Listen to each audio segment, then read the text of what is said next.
You're YouTube. Hey guys, sorry for the technical difficulties. Man, what a nightmare. It was all good all up until I hit play. How's everybody doing? 7 people so far. How's it going, David? Thanks for joining. Apologize, we're 20 minutes late. Everything went to hell right out of the gate.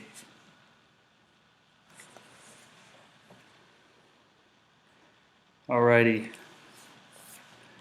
So I'll sit here for another minute, let some people come in, and then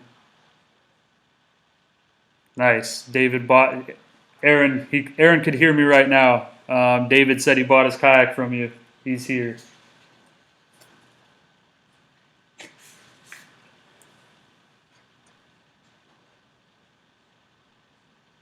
Right on. All right. We will get it started. I'm going to go over kind of what we'll be going over tonight and just some stuff that I always have to put out as reminders because obviously we started, hey Larry, thanks for joining. We started this whole lockdown live because of what's going on with the world right now and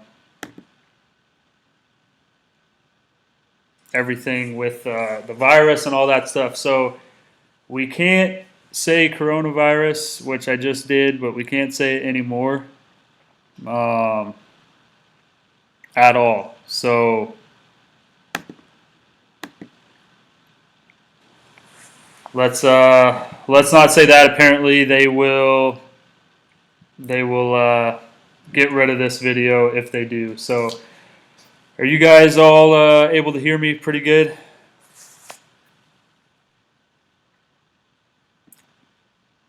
Let me know in the comments if you guys can hear me.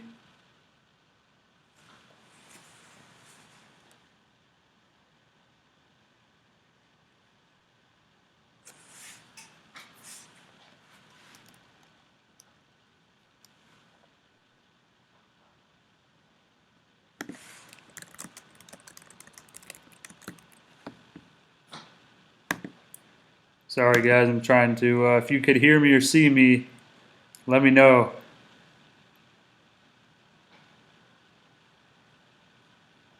Okay, cool. This thing's being real funky right now. Can you guys see me? Got all sorts of craziness going on. Okay, I'll just keep rolling. All right, so like I said, we can't talk about the virus. Thanks for joining, Chris. As we've said the first 2 weeks, this is a group discussion. So if you guys disagree with anything that we say or anything that is discussed tonight, let us know. Again, this is all of us learning from each other.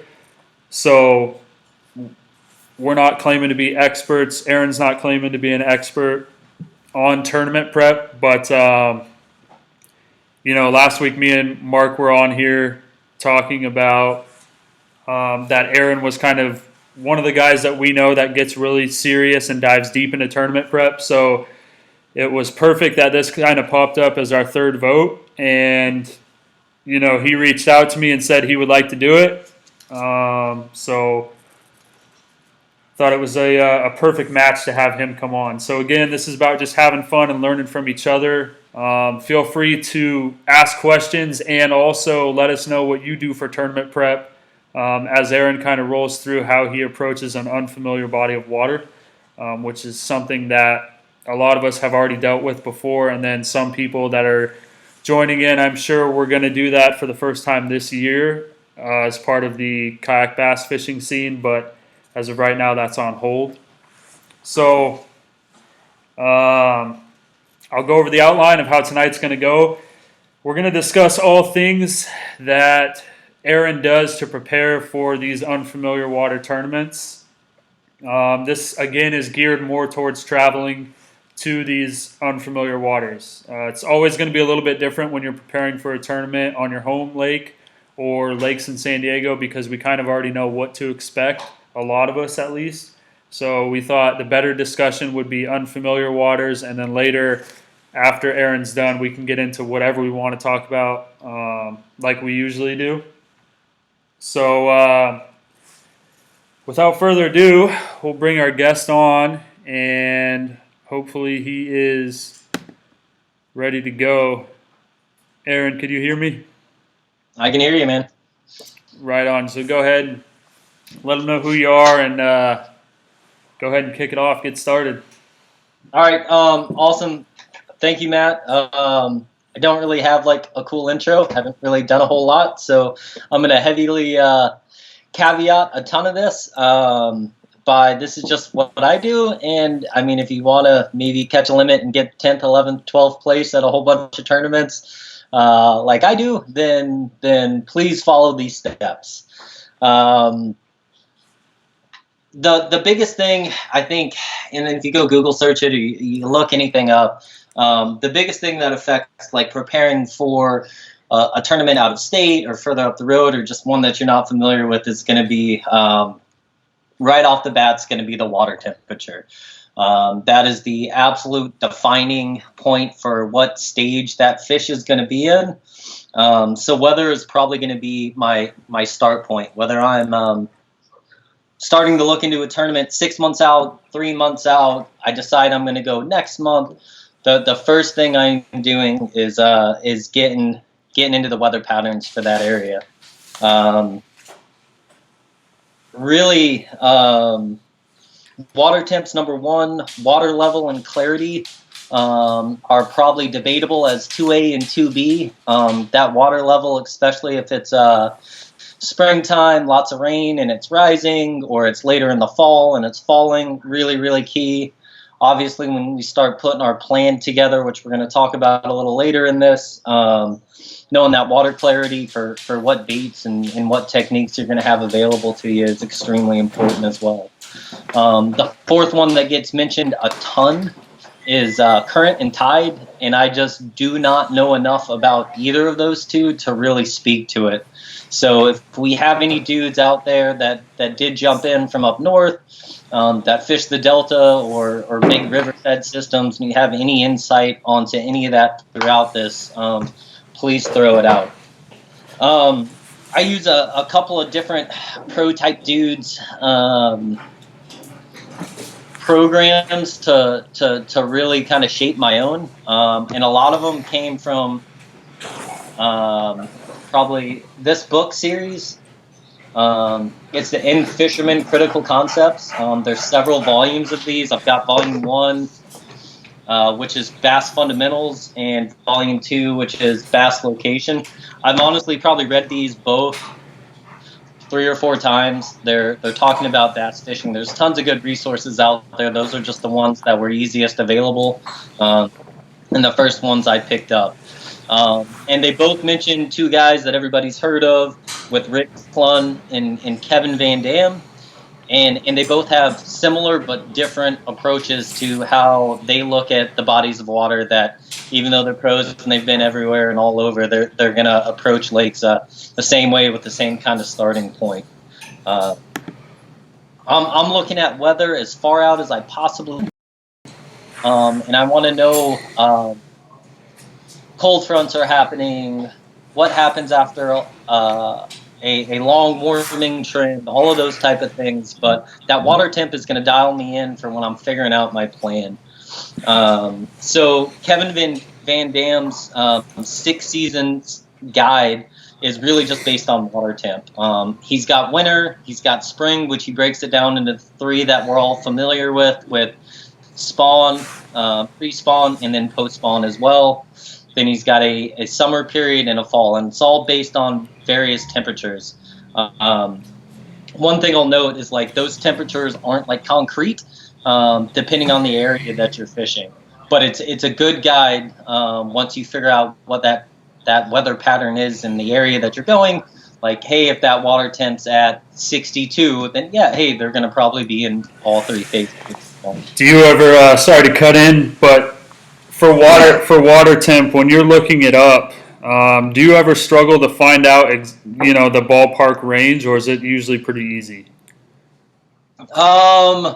for that body of water. Yeah. There's almost always something like we have here, where there's I think it's the San Diego reservoirs, the city site that has water information on it. But kind of phase 3 of my approach, when I really start actually looking at reports, I'm going to do historicals on that, and thankfully tons of people put their water temp in the morning and in the afternoon at that, and I'm definitely going to talk about that some more later for things that I highlight and make sure that I note from reports. That's got to be one of the key factors coming out of all of that scraping of the internet through all of the different open source resources out there that I'm doing for sure. But long answer, it's usually findable. And then, I mean, you can look at the air temp as well, and kind of make a guess off of that. I mean, if it's lows in the 50s, highs in the 70s, San Diego wise, weather or water temp's going to probably be somewhere in the 60s. So you can make some leaps there. Yeah. Cool. KVD's guide, like he's got their big ranges. Like he's got pre-spawn from 48 to 55, spawn 55 to 70, and so on. But again, these are all just starting points, and the whole goal of really diving into that weather stuff is to understand what phase those fish might be in. And when you're looking at a giant body of water, like a lot of these travel tournaments are, like you're just trying to eliminate where the fish are not. Yeah. And so you can eventually build a plan to really search on the places where they should be. Now you have to go find them and catch them. I'm still working on that. But the theory is pretty sound. So that's KVD's. The next one that I really lean on is Rick Clunn's. I kind of made an example and sent it to Matt, kind of talk through it, if you can pull that one up. Yep. All right. I can't see anything. There's a little bit of a delay, so it is up. You'll see it here in a little bit. Okay. So his is going to be extremely similar. It's going to be based on water temp for everything. But I actually kind of like this one more because it really helps you visualize areas to key in on when you're developing your plan. He's going to basically divide the lake and every single arm into 3 sections. Section 1, if you can see the Murray one, it should be up by the dam. So generally that's your deeper, clearer type water. Section 2 is kind of your mid-depths, and Section 3 is more of your headwaters, river runoff, shallower stuff. You take that same principle and you put it in every single arm.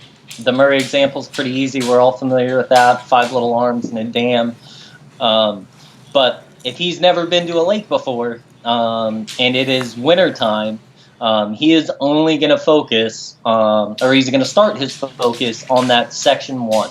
And that's going to be Section 1 of the main lake, and that's also going to be Section 1 of those arms. So just naturally looking at it, if you guys can see it, that's all of the deeper areas on the lake, and you know that trend works for us in winter time here. Obviously, for like fall, you're looking at Section 3s, whether that's on the lake, on the main lake itself, or back in those tributary arms as well. Does that make sense? Has anybody else seen that? Is there any kind of differing viewpoints on that? For me, yeah. For me, it definitely makes sense. And I actually have seen this same thing, the Rick Clunn's guide. Obviously, Rick Clunn's one of the greatest bass fishermen, if not the greatest of all time. And I know you're going to get more into this, so I'll kind of let you talk about it with his method of his 3 sections. I mean, really, guys, that's the main thing. And again, all of this is going towards eliminating dead water based on seasonal conditions. And you can apply it anywhere. We can apply it on our home lakes, but definitely when we're talking about these far lakes, like in spring. Although you can find fish out on main lake deep points. Your best bet for percentages is going to be in shallower flats and pockets and in those type of environments. That's all pretty basic and generic. But this section, like when you're visualizing it on a map, we're going to talk about maps a little bit more in a minute. It really, really, really helps like you develop your plan. So I like to OCD everything as much as I can, and build out a product through my mapping that allows me to see like that Murray example, so I know what areas to focus on when I'm building my plan for A, pre-fishing, and then B, executing during the tournament.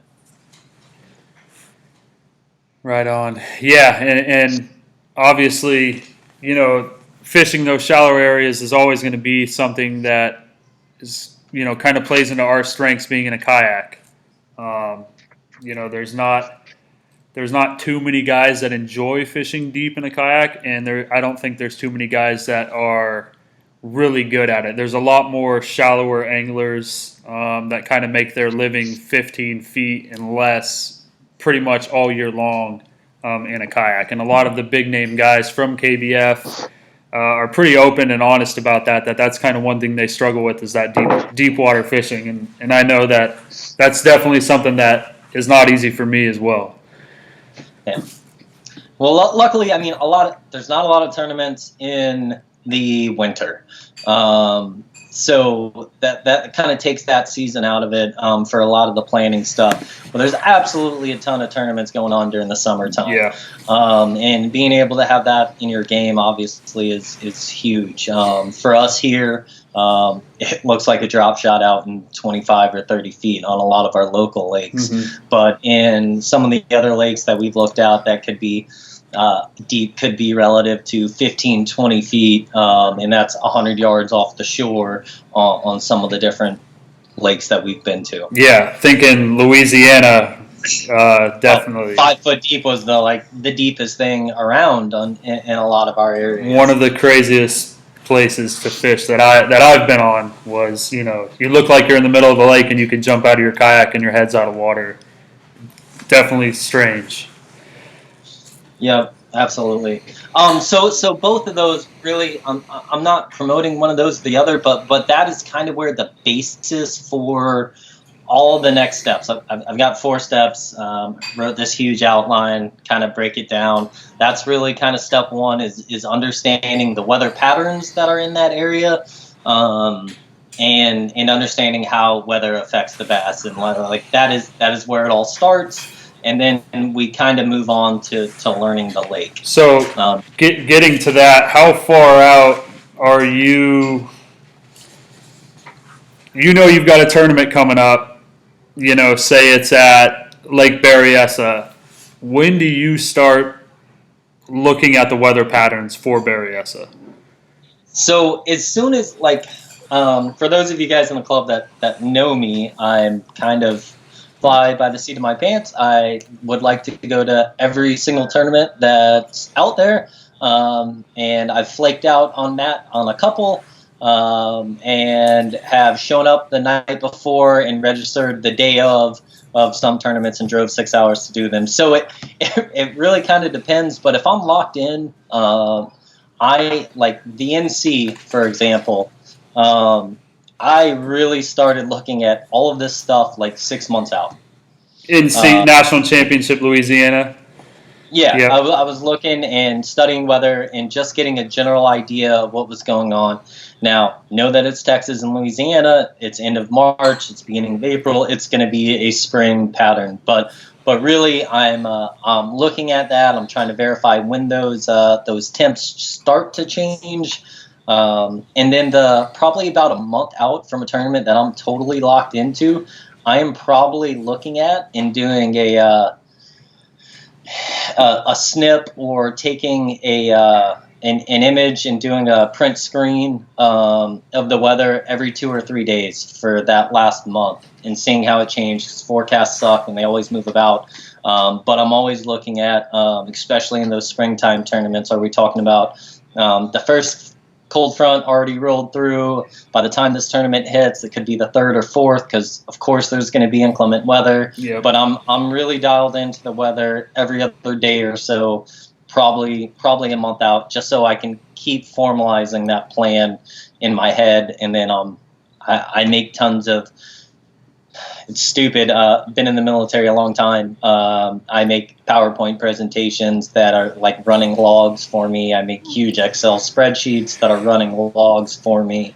And then I just write everything. So like, I think I probably had 30, 40 pages worth of stuff by the time the NC. Now, that, not saying that works. I think I got 340th or something at the NC. So maybe next time we'll have a guy that actually wins some tournaments when he travels get on here.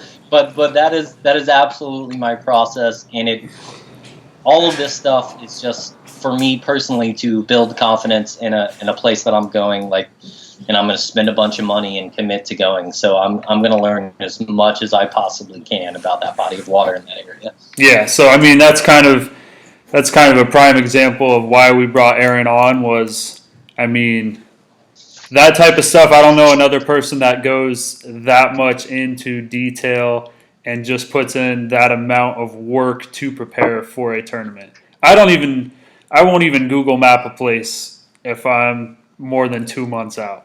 Yeah, that makes me sick. Because to me, it's just I got other things on my mind, other tournaments to fish and things like that. Yeah. So, but I mean, if you're going after $50,000, which was the purse for that tournament, that's the tournament to do it.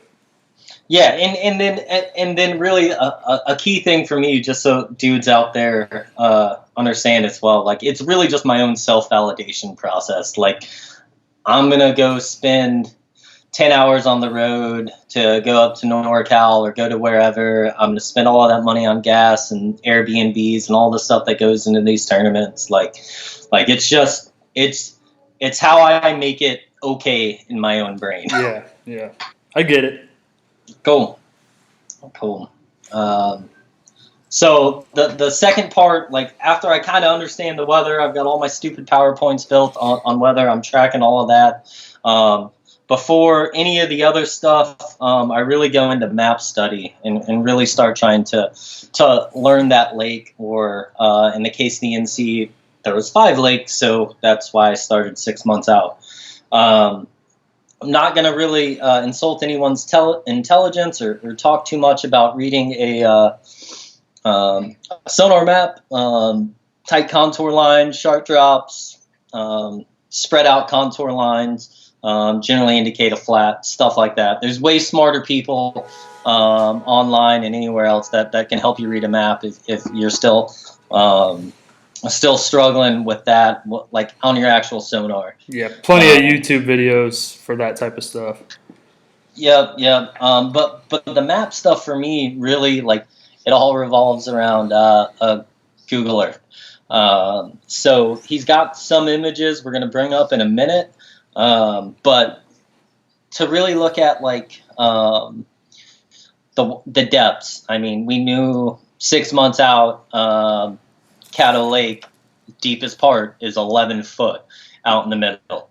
One of the tools, if not everybody's tracking, if you go to the Navionics homepage, and you just go to chart viewer, it's the button right in the middle. It's free. It's not the best detailed on the planet, but it gives you a good idea of areas on that lake and what some of the structure is there.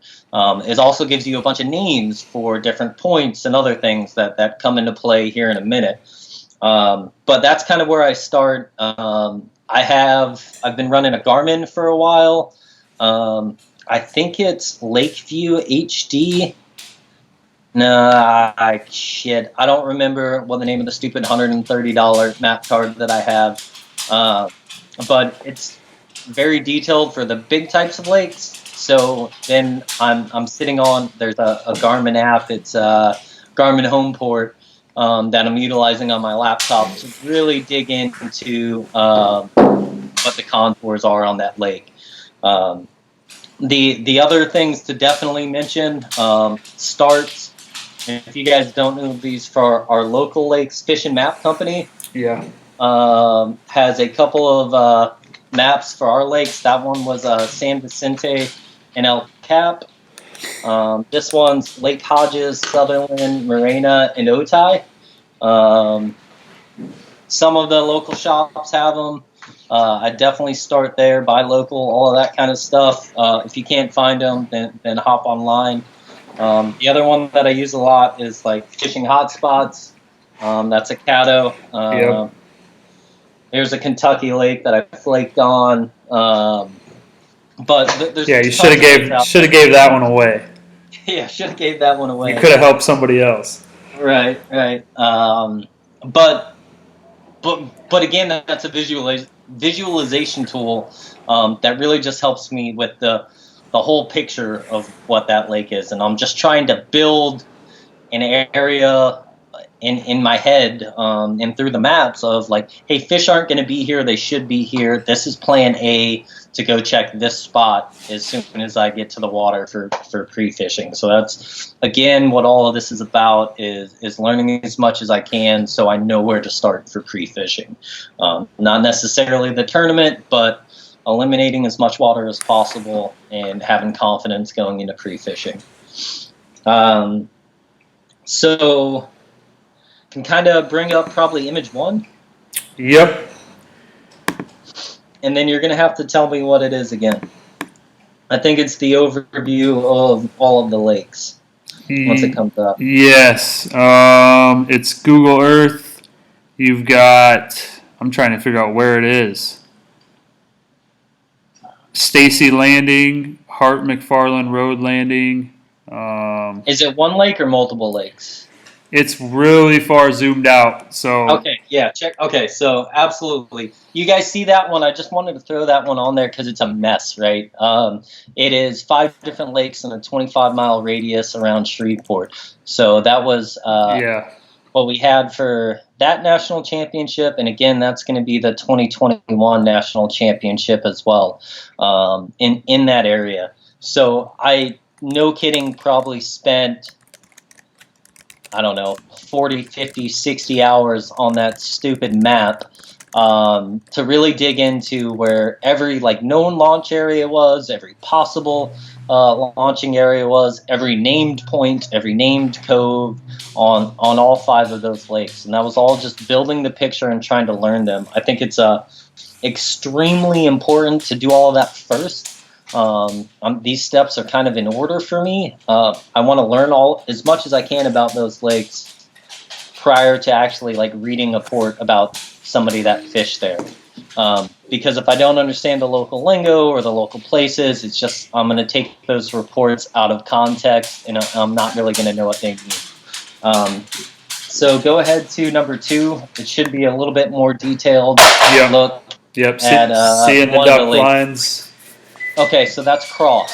Cross Lake had, I think on that image, there's probably 19, 20 duck blinds on the northwest side of it.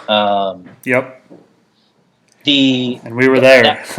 Yeah, absolutely. And I caught 1 fish there pre-fishing for 18 hours. It was phenomenal. Got completely skunked there during the tournament. However, put a ton of work into the Cross image because there was just so much structure. Thought it was so fishy. I wanted to know where everything was. There was tons of old MLF videos of that area and all kinds of stuff on there. I've got in one of those corners KVD's Money Doc, and that was just hours and hours of Google Earth image study, comparing that to video footage and really just getting down to street level view on a whole lot of stuff. Just go super anal on all of that stuff. But for me, it just develops confidence that I know where I'm going. So when I roll out on that lake for that first time during free fishing, these are my landmarks. I know where I'm going. I think the next image should look closer to home. Yeah, somewhat closer. Clear Lake. Yep. So flaked out on this one too. Yes, he did. But hopefully there's another one there this year. But another giant lake, and just another example of all of the different launch points. And when you get on to the next step and we start reading reports, there's so many known reference points on a lake like Clear Lake because it's such a famous lake. But if you don't know what those are, or where those points are, or what those codes are, you're going to spend so much time scrambling trying to find it. So I do all of that work up front before looking at a report. But I'm using Google Earth on that one, and definitely on that Cross Lake, the Cross Lake one as well. And there's that history function up on the top left, and you can hit it. Yeah. It's like a little globe with an arrow. And depending on the part of the country that it's in, you could have 20 years worth of images. So you can see high water situations, low water situations, which you'll already have an idea because you've been looking at the weather and studying water flow, what the lake will be like when you get there. And that, again, it's just building confidence and helping you know what you're going to get into it. On several of these lakes, like you'll find like sunken docks, or they'll have big man-made structures that are on one image, or it's really low and there's an island. Do you guys know off the top of your head what the name of the lake is in Utah that was on the KBF schedule? Oh man, Sand Hollow, or was that?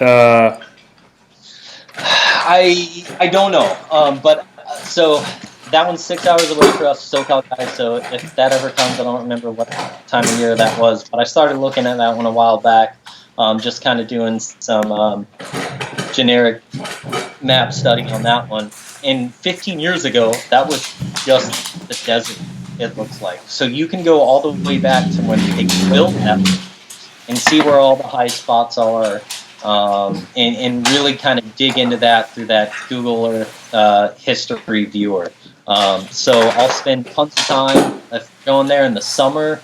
I'll try to go back a year and go to the summer views to see where the thick vegetation areas are. They're not always consistent, but it's a really, really good starting point. You're looking at some of the images in the winter. Hey, Aaron. Yep. Sorry to step away for a second. Are you still on the Clear Lake image? Still on the Clear Lake image. Okay. Yeah, it was Sand Hollow, by the way. Okay. So the Google history, Google Earth history tab is just pretty much what I suck all of my time towards, trying to find little nuances and little rock piles and laydowns or complete drawdowns where you can see, like on what's our lake where we just catch lots of fish here? Barrett. So Barrett Lake, if you go onto that one, like there has a couple of years ago just extreme drawdown there, and so you can go into really what's the main creek sections of that lake and really see where those rock piles are that are now out in 15, 20 feet of water. So super helpful tool. Again, same stuff. It just really helps you develop the plan when we start moving on to that. I obviously plot everything. Again, this is kind of what I do. It just helps. The next part, I've got, I think, one more map. Once you hop on, I think I had one more. Yep, Should be. image 4. Where are we at on this one? Sand V. Yep, okay, so Sand V, that was actually my Sand Hollow example. Hop on Google Earth, it's free. Check it out. Obviously, they did a giant drawdown. They just reopened that lake a couple of years ago, and you can go back through the images, and it looks nothing like it does now. Yeah. So some of those rock piles that you hear about guys fishing in 50, 60 foot of water, like you can see them dry. One of the things I'll do, especially with like Sand V and some other examples, you can just roll your mouse over those areas where those rock piles are, right click, or look down in the corner of the map, and you're going to see the lat long for those areas. Most fish finders are going to have to do a conversion to whatever format your fish finders in, but then I'm going and plugging all of those into my fish finder as well. So I have all of those rock piles, laydowns, sunken docks, any of the stuff that I found from my map study already loaded on my unit, and that could be months out. Okay. Yeah, that was a question we just had, so you just answered it. Was there anything else to it, or was that pretty much it? What do you do with it? It's just asking if you put, do you put it in your fish finder, or are you just using land references? Yeah, no, absolutely, man. And so what I'll do, especially at Sandy, it took me multiple times. I would throw them in from my computer, and they would be off. Sandy wind gets going at times. So I'd go out with, hey, I'm going to fish this side of the lake today, and I'm going to try to focus in on these 3 or 4 rock piles that I have. And it would take me at times 15, 20, 30 minutes going over that area until I really got super dialed in on where that was. And then you just update your map on your unit to reflect where the actual rock pile is. Right on. So the map stuff is one of the funnest parts for me. That's why this will probably be the longest segment that I talk about because I spend so much time on Google Earth. So if anybody has any questions, please ask them or hit me up whenever. I absolutely enjoy that. Yeah, I got something that you kind of reminded me of. One thing that helped me dive into the whole Google Earth thing was I started using Street View a lot more last year than I had in the past, which was able to show, a lot of the shoreline and things like that. It actually was a big help. And I think I found it on accident. You accidentally just hit the little button that says Street View. And, you could follow a road all the way around the lake, completely circle around a lake if it's got Street View, and it shows you the structure on the side, on the shoreline of the water, which was awesome to see. So I started using that a ton last year. And again, that was something I found by accident. So, if you're getting down there close looking at streets, hit that Street View, and a lot of times you can zoom into to which side the lake is on and actually look at what the structure looks like on the shore. Yeah, from that ground eye level, it is embarrassing how many hours I probably have on Google Earth Street View. It's stupid. It's just a tool, but I love it. Another thing that I use Street View for all the time is when you find those little areas on a lake that's an open launch for a tournament, and you're like, is this private or Google Earth Street View? Generally, there's a sign right next to it that you can find and zoom into from that Street View and be able to tell whether that's a public marina or not, or you'll see people fishing from an area and go down to see where they parked. All of those kind of things. It's definitely a very useful tool. Yeah, I mean, a lot of the times you can see even boat traffic on the lake, which is, you kind of think, hey, this area looks good, and then, that still shot image has 4 boats in it. Now it's, you start to wonder, hey, is this the local honey hole that everybody knows about, or a pleasure boat area is another thing. So all sorts of clues that you can get from Google Earth. Yep, absolutely, dude.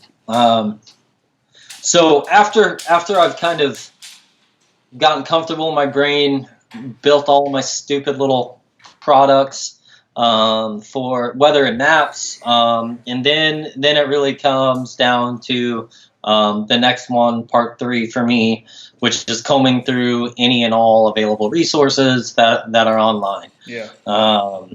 This one everybody should be familiar with. You're going to a new tournament, throw a search line in YouTube, try to find videos during that time, or even not, just to kind of see what the lake looks like from like a boat level or a kayak level. All of those things are useful tools. But for me, can't stress this enough. I don't do this until I understand that lake. In my brain, I have to understand what they're referencing in those reports before trying to use them. So most of the big giant lake stuff that we use for travel tournaments, there's going to be some type of local like SD fish like we have here. Yeah. So that's a gold mine when you find it. I don't know if it's Bass Resource or whatever that's got every single state, and then it has some lakes on it. There's generally generic reports. Sometimes it's updated, sometimes it's not. But that's always a starting point. And then if it's Louisiana, like I'm searching like Louisiana fishing reports, not necessarily cross-cat or whatever. I'm seeing if there's like a state repository, and I'm combing through all of that. So kind of start out big, broad in general, and just really looking for like written reports. Pretty much all of these big money lakes, there's also a ton of guides. And I'm sure a lot of you have also seen a lot of guides when they go out and catch all of those fish every single time. They always write reports to get more customers. So another huge valuable resource for travel. The best ones, like I love going through like FLW, Yeah. or Bass, or now even MLF, for the larger lakes. Not only will they have articles and photos and reviews, they'll have tons of tournaments that have gone through with winning baits, best positions, GPS of where dudes were at, just tons and tons and tons of information on those bigger lakes. So again, I go pretty intense on all of this stuff. So I got something. Okay. For baits, you find out that, you know, certain baits are winning tournaments during that time of the year. Are you the type of person that if it's, you know, a certain crankbait, you know, say it's a Spro rock crawler that won the tournament, are you going out and buying 4 Spro rock crawlers on Tackle Warehouse and making these huge purchases after reading all these reports like I do, like an idiot, and then come tournament time, you get there and you throw, I gotta be a little bit quieter in case my wife hears this, but you throw about 2% of what you actually bought on Tackle Warehouse, and then that stuff just goes away in your tackle box for another time. And then come tournament time, you find out they're just biting a stupid, you know, chatterbait or Cinco or drop shot worm that you've had forever. So do you make those big tackle purchases, or are you kind of the guy that like, hey, I've got what I need, I'm ready for this tournament, I don't need that exact bait? So luckily enough, generally on the tournaments that I've traveled to, you also go. So if I actually need any of those crazy retarded baits, I would have you to support me, because I am definitely the other guy, and I am looking for idea. Like, so if it's that Spro rock crawler, I don't know what that is. I suck at crankbait fishing. I do have some confidence in a spinnerbait or a chatterbait or a jerkbait as far as the reaction bait stuff. So I am going to focus less on the specific bait and more on the type of bait. Yeah. So if it's a reaction baits, I'm definitely going to note all of that stuff. But I will look at some of the color stuff a little bit more, and just apply that to whatever my confidence baits are. Most likely, I already have a splattering of colors that are going to be similar. But if for whatever reason it's bubblegum or something that I don't normally keep in my plastics, then I may pick up some packs of those.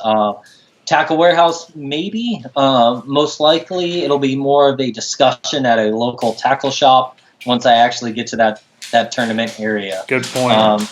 And go through there. Like I did do that at that Bass Pro in Shreveport. Yep. And when I picked up a couple of additional spinner baits after catching that one fish on cross, I went out and probably bought 10 more of that just in case I ran out of them, because I thought maybe I had Found wrongly something. figured something out. Yeah. But no, generally not, man. Like, I'll kind of get into kind of my planning process here in a minute. But it all just revolves around what I think my strengths are going into this. And we are kind of opposites on tournament stuff where you have 12 rods. I am trying to do everything I can to build out a plan to go into a big ass tournament with 4 rods, Yeah. 5 rods. Like if I'm going into a tournament, and I think I probably did go into NC day 1 with 8 or 9 rods, it means I don't have a clue. So that's exactly what it means for me as well. All right, good. I just never have a clue. I'm calling you out like that. But really, when I'm digging through all of those reports, man, I'm doing. I'm trying to bracket my search. I'm trying to do the tournaments, whatever, April 15th. Then I'm gonna start in March, and I'm gonna probably end in middle of May. And I'm gonna look around that 40 or 50 day period around that time. And if I can find an SD fish, like you can go into SD fish for our local lakes, and you can go just search by like dates. And if our tournament advertises in September, then you can go back through all of the OTI, or you just have to scroll through and go through all of them. But I'm really largely going to focus on, if I can, if there's enough resources, which there usually are, on the time frame around when that tournament happens. So when I get intense and weird with it, I'm going through all of this, generally not even reading them the first time through. I am copying and pasting into one giant Word document or Pages document of every written report that I can find.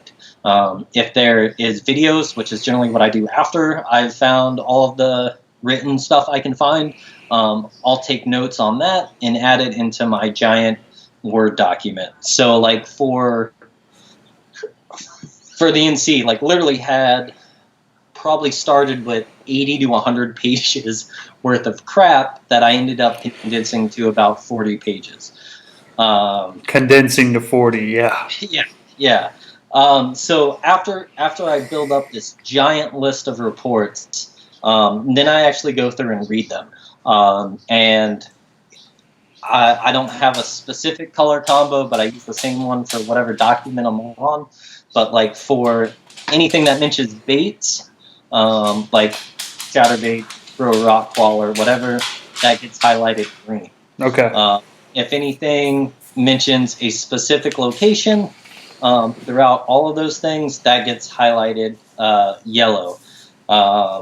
Those are really the two main ones I'm kind of focused on, going through that. If there's something that mentions weather and a cold front happened and this is what happened, or this was the reaction type stuff for weather, then that gets another color. Once I get through that 80 pages, I go through and delete all the other shit and just keep the date and time on there from when the report came from, whether it was 2016, 18, 20, whatever. It's got a month and a day, and then I organize them by month and day regardless of the year. And then hopefully with all of that, I see something that I feel confident that I can replicate in some shape or form. So I take all of those baits, I throw them now a spreadsheet of all of the baits that were mentioned, and then if it's been mentioned multiple times, I put a little X next to it, and then I end up like at Havasu, and I have 37 check marks next to swim bait, 50 check marks next to a drop shot, 20 next to a Senko, and so on and so on. So then it's really easy again for me to visualize what people were doing, what they were using. Colors will get its own little piece of the Excel spreadsheet as well. And then from that, I can, okay, black and blue, Senko. Hey, that's something that's in my wheelhouse that I can kind of fish. Are you Sorry. Go ahead. No, go for it. All right. I just rambled. Do you save this stuff? Yeah. Of Okay. course. What do you mean? Yeah. I mean, I was just wondering, like, obviously you've got some stuff on Havasu, I'm sure, because we fished Havasu, the past 2 years in a row.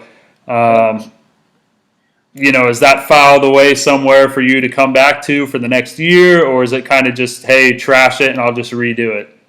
Yeah, I don't know if Mike Flowers ended up jumping on. He said he was going to, but I worked with him for the last 3 years. We kind of went our separate ways in August, and so he was around for a lot of the prep for a lot of our older travel tournaments. And I've got a folder on my desktop at work, and I work really hard. Yeah, sounds like and I have a folder on my desktop on this laptop, and it's sectioned off by lake and type of reports for all of the stuff. And then my Google Earth is also sectioned off by local lakes, travel lakes, and then other lakes I'm just kind of looking at. And so I can just turn on the stuff I want to see at whatever time. So like Havasu, I've had to update, because a year went in between that.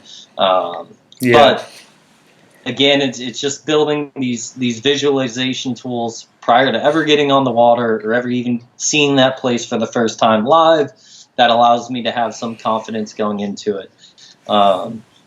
If I feel like everything, because we're going in the summer, is leading towards a reaction bite, I really start trying to think about what I can do in those type of situations and those type of depths that could possibly be similar.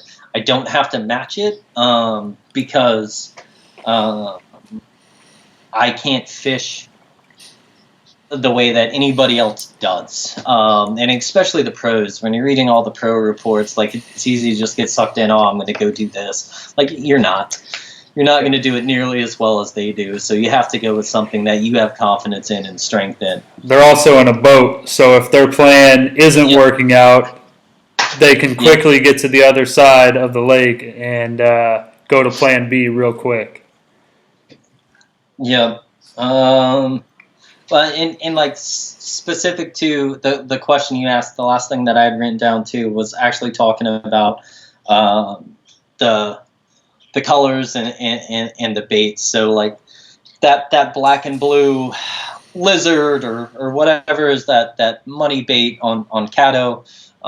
I may buy a pack of them, but I am probably going to throw a brush hog or something that I personally have confidence in. Yeah. I know I can get bit on that here anyhow, and I'm hoping to make that work there because it's a similar presentation. Yeah, absolutely. So not necessarily too worried about the exact model for like a jerk bait or those type of things. But if it's jerk bait, okay, I've got several in my box right now that I have confidence in from being able to catch fish here. So I'm going to try those first at that lake prior to running to that tackle store and making a big buy.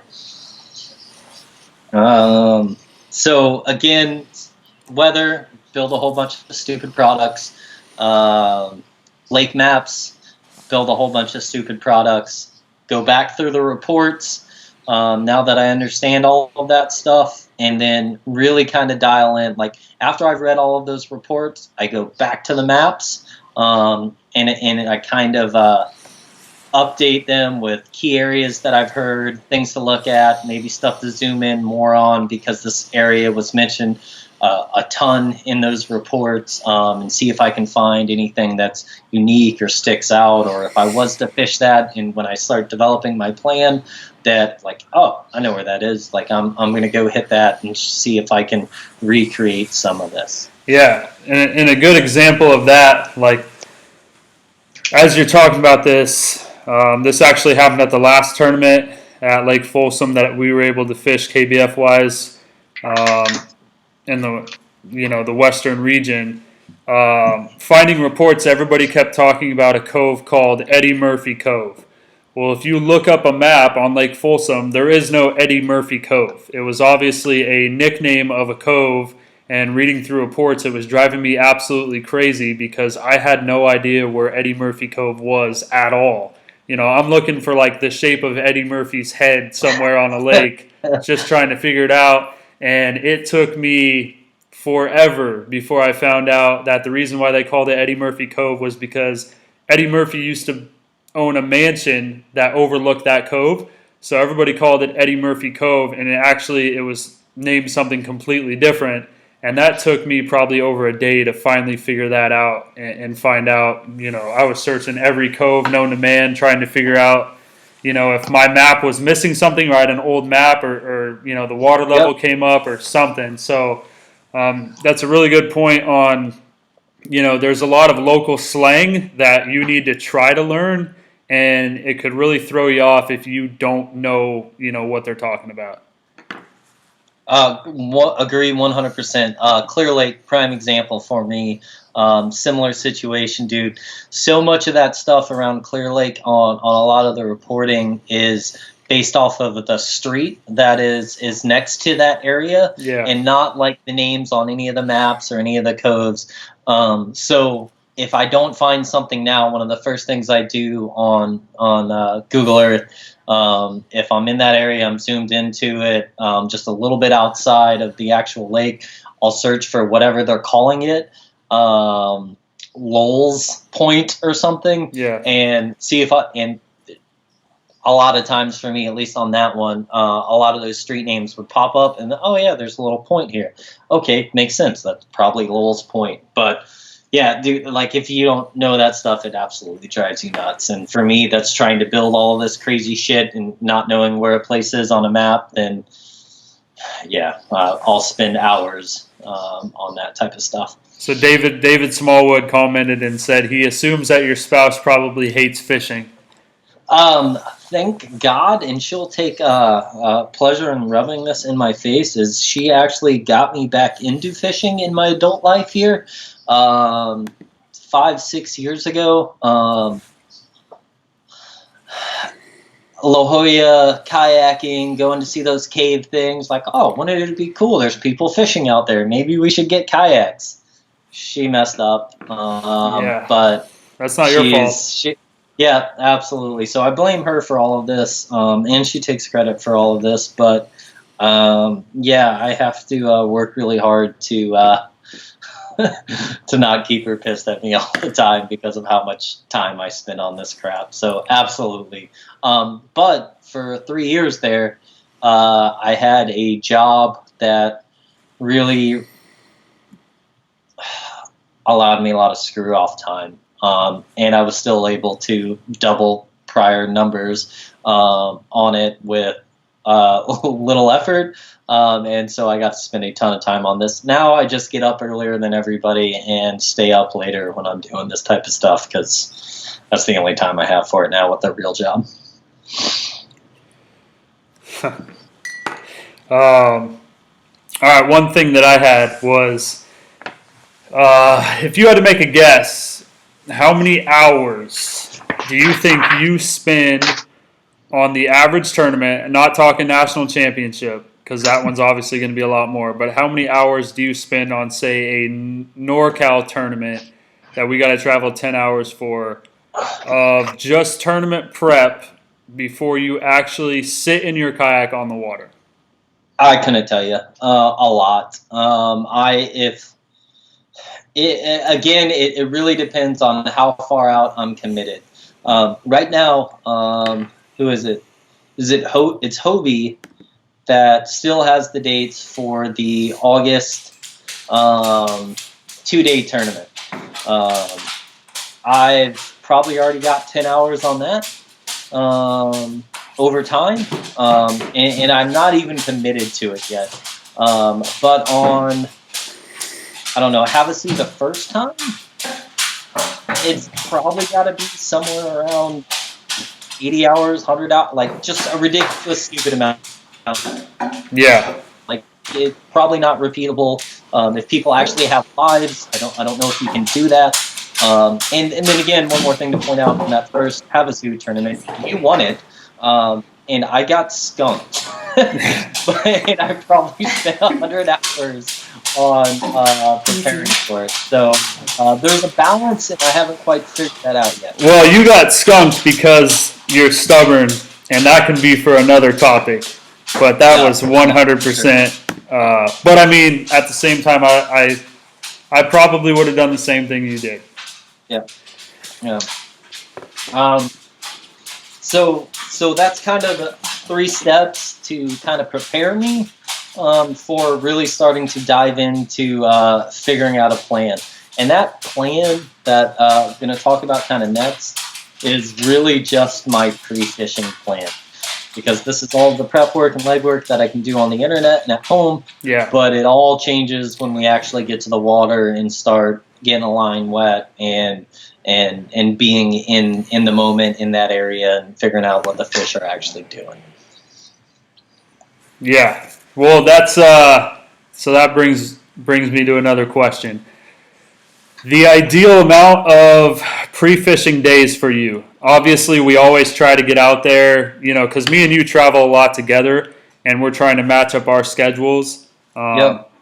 I tend to try to get 3 days of pre-fishing in, and it probably never happens. I think that's only happened a few times ever. Yep. But that's like my ideal, obviously I would love to do a week before, but that's never going to happen. And being realistic, 3 days or 3.5 days, 3 full days on the water with maybe a half day for the travel day. What are you kind of looking for, that ideal amount of days to where, hey, I can kind of break down this lake to make me a lot more comfortable? So I think what you said spot on for reality for me right now. That 3-day mark, any more the merrier. I think if I was to do another NC again and do something like 20 hours, I'm not going to go if I can't be there fishing on Monday if the tournament starts on Friday or Saturday, because that's just too much water to cover to really get comfortable with on a single lake. Depending on my plan, I think you could do a lot in 3 days. I think that should be at least like the goal. Obviously, this last one at Roosevelt, I spent a ton of planning. We were talking about it months out. Yep. And then, why did I initially flake out of that one? I don't know. I forget. You've given me every excuse in the book, so I don't know which one it was this time. Yeah. So I don't remember what happened with Roosevelt. This was a month ago. But something my back, and ended up getting an epidural in my back on the Thursday before the tournament. That's right. I scheduled that one out. I didn't make that excuse up. That was legit. And I'd already registered for the tournament. Then I unregistered for it, got a refund, got the surgery, the epidural thing on Thursday, woke up on Friday, was like, I feel good. The tournament's tomorrow. Dave, if you're still listening, that's probably the one that pissed my wife off the most, because a day after I woke up that morning, I was like, babe, I feel good. You'd be fucking correct, too. She just yelled from downstairs that I'd be effing correct, too. I guess I'm a little loud.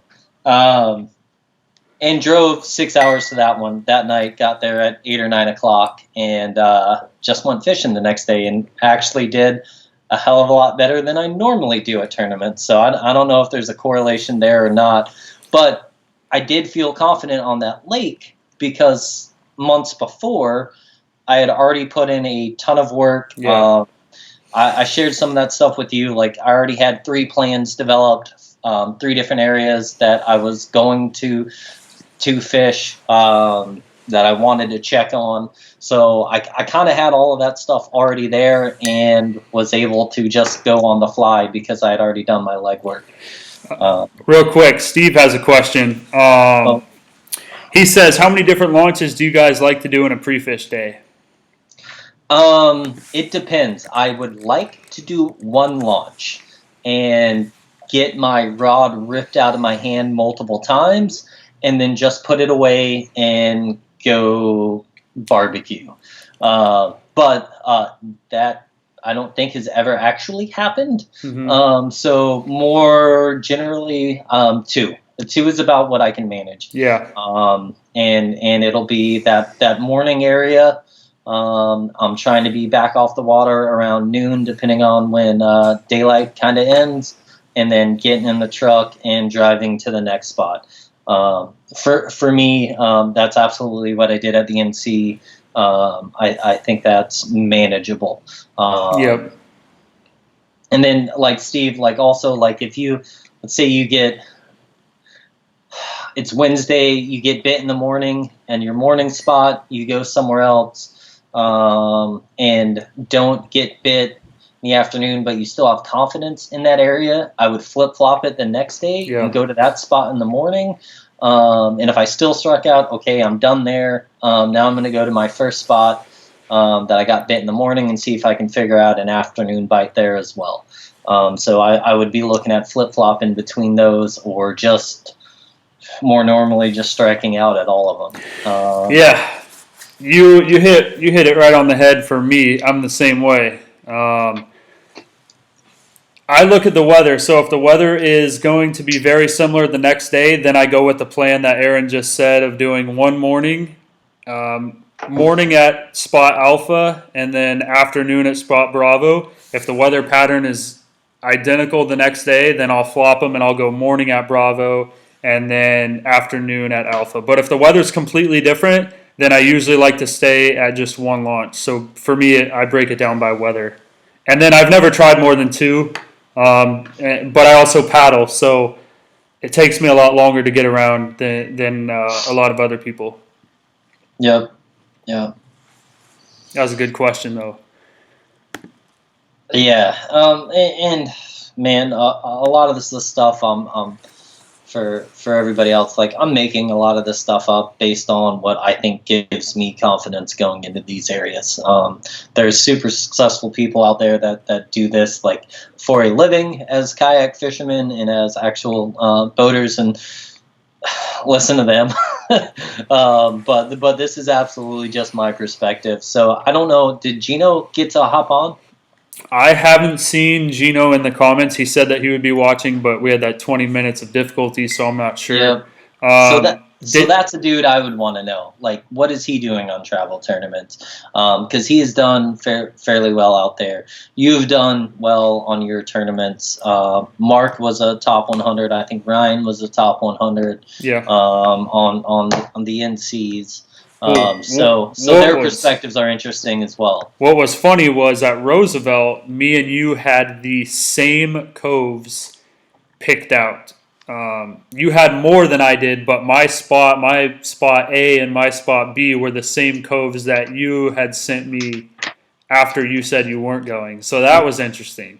And I never really got to talk to you about that, of why you picked those coves, but I had my reasons for picking those coves because I thought that might be where they were spawning. I wasn't sure, or where they were getting ready to spawn on those secondary points. But getting to a question from David Smallwood, he says, what types of things are you looking for in a new lake to pre-fish? Like when I'm actually on the water, I'm looking for bait fish probably more than anything. I just want signs of life. I absolutely do a bunch of ocean fishing as well, and like when you're out hunting tuna, like you're just looking for life, and that's either birds or bait or any of that kind of stuff. Absolute same approach in bass fishing. If I'm not seeing anything on the graph, like I am out of there.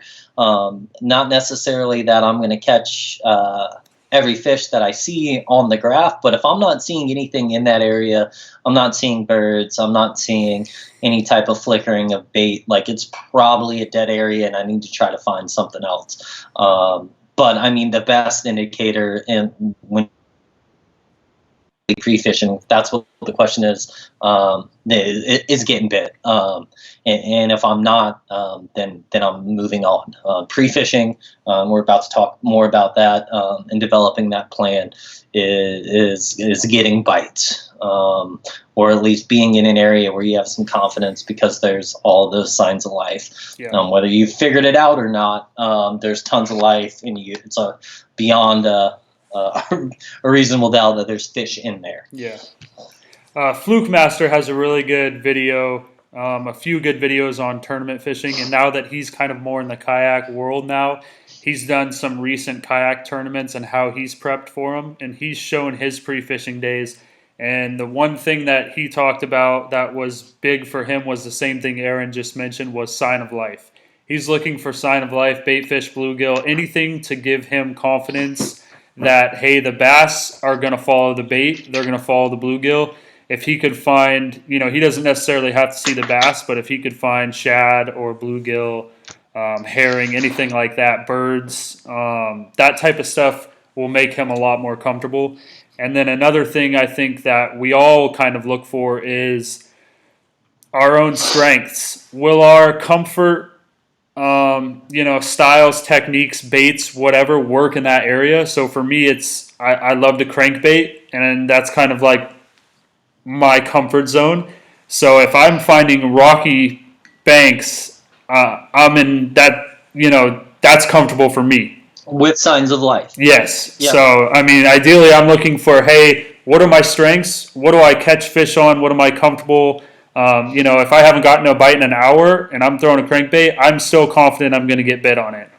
If I haven't gotten a bite in an hour on a jig, I'm out. I probably won't even spend an hour fishing the jig. So a lot of times just go to your confidence baits and look for, what type of structure those confidence baits fish well around with, whether you've read this or you've had your own experience with it. That's at least what I would say. Yeah. And if Gene Jensen is putting that out, absolutely listen to that guy.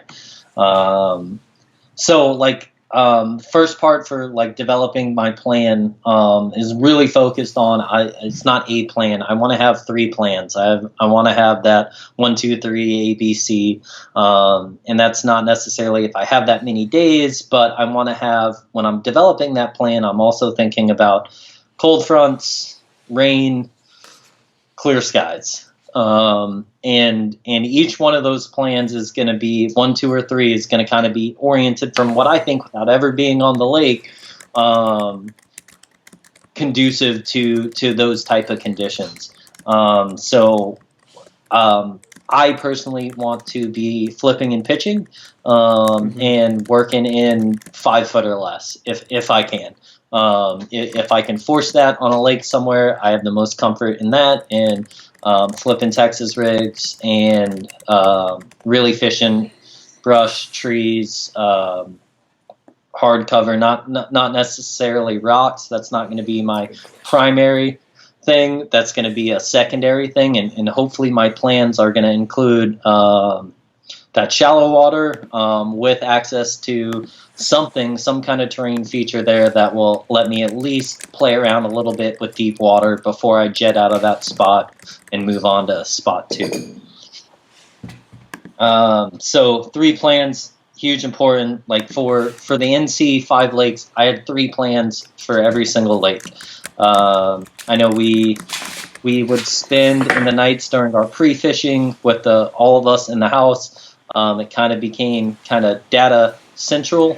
Yeah. And between 5 or 6 of us that were there, it was like, all right, spot 1 at Cross. I'm going to go there and not catch fish. You and Mark went to spot 2 on Caddo. Yeah. And just having ideas from all of the research that's gone into it, that these are areas that I feel based on these conditions I could go catch fish. And that's huge to have.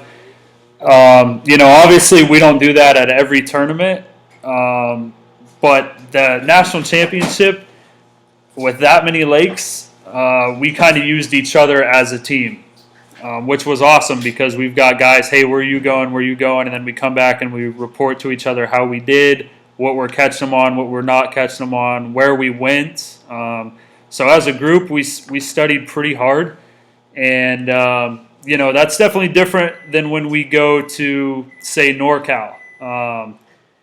I will share information with maybe one or two guys, but that was a collaborative team effort of, hey, let's go represent California strong, and I want one of these guys to win just as bad as myself. Yeah, that was definitely different. That is, and this isn't. I don't know. It is what it is. Like for tournament stuff, like that was a kind of one and only type thing. And really kind of look at a tournament like that as, hell, I might not do this again. Hey, let's all kind of figure this out. If we're fishing our local tournaments, I'm absolutely a bit more cutthroat on that kind of stuff, localer stuff. After, man, let's talk about it. But going into it, like, I don't care much about baits. Like, I'll talk about baits with anybody. But spots that I obviously put 100 hours into, that I feel that I am confident in. That spots are different for me. Other guys guard baits really secretively. That's not as big of a deal to me as much the location and the conditions and why I'm fishing a specific area. But, I mean, it really only matters if you win. So maybe I don't need to hold on to that stuff so tight. But what I'm going to do, all of this goes back to that stupid map file. I'm going to take all of that. I'm going to develop those plans based on those conditions, all of those reports, and I'm going to draw, which you saw on, I think, one of those lakes. I had little boxes drawn around certain areas, and that was an example of, like, hey, this is priority 1, and I'll mark those in my notebook that I'll keep for that tournament as area 1, area 2, area 3. When I get done pre-fishing those areas, I'm writing my notes if I have days of pre-fishing, and then when it comes tournament time, reviewing those notes, all the other data that I had, and making the choice based off of that, of where I'm actually going to start. So best case scenario, I found some fish, got a couple of bites on like day 1, on my primary spot. This is a mythical story. This has actually never happened. But best case scenario, how it works in my brain, going to get dialed in an area or two on day 1 that are going to be close, and then I am going to leave it alone. I'm going to go back to my maps that night, that afternoon, that evening, and I'm going to find other similar spots, probably not my other ones that I had marked as 2 and 3, because those were going to be a little bit different. And I'm going to go try to find similar stuff on the lake and just go try to see if I can replicate that bite. Maybe it's a little bit better, maybe I refine it more, maybe I get my weight dialed in, sink rate dialed in, that kind of stuff. And maybe, I mean, there's some defense to it also. Maybe I'm wearing out somebody else's fish. And I am just jacking them if I can get around to it on day 1. But generally, what's that? That's something. I do it a lot, and I don't know if it's being a bad sport or whatever, but I look at it as something that I've learned from people that are a lot better and do this for a living, was that if they've got an area that they're extremely confident in and they know they're going to fish that area, a lot of times they'll go check that area out in the morning just to see if they're still marking fish. They won't fish it. But then they'll go to another hot spot where they think more anglers are going to be in come tournament morning, and they'll catch as many of those fish as they can. And that was actually something that I did at New Maloney's, and I had a guy, I ended up sharing those videos, pre-fishing New Maloney's, and a guy on my YouTube channel commented and said, hey, it doesn't make too much sense to pre-fish an area and catch a lot of fish. Well, I responded to him and said, I already knew I wasn't fishing that area come tournament day. It was a one-day tournament. I already had my area locked in, so why not, I want to go catch fish because it's fun, And then 2, I may Because be I'm traveling. I may be blowing up somebody else's spot, which could benefit me, tomorrow. And I know some guys aren't as cutthroat as that, but to me, it's all strategy. You know what I mean? And honestly, is somebody blowing up your spot that day? Probably. I would say 75% chance, yes. That's already happening at your spot as you're doing it somewhere else. Because a lot of people in the kayak community, they don't believe in, not fishing the day before. The day before the tournament, which, I'll get into that later. We do have some good questions that I want to ask you real quick. Okay.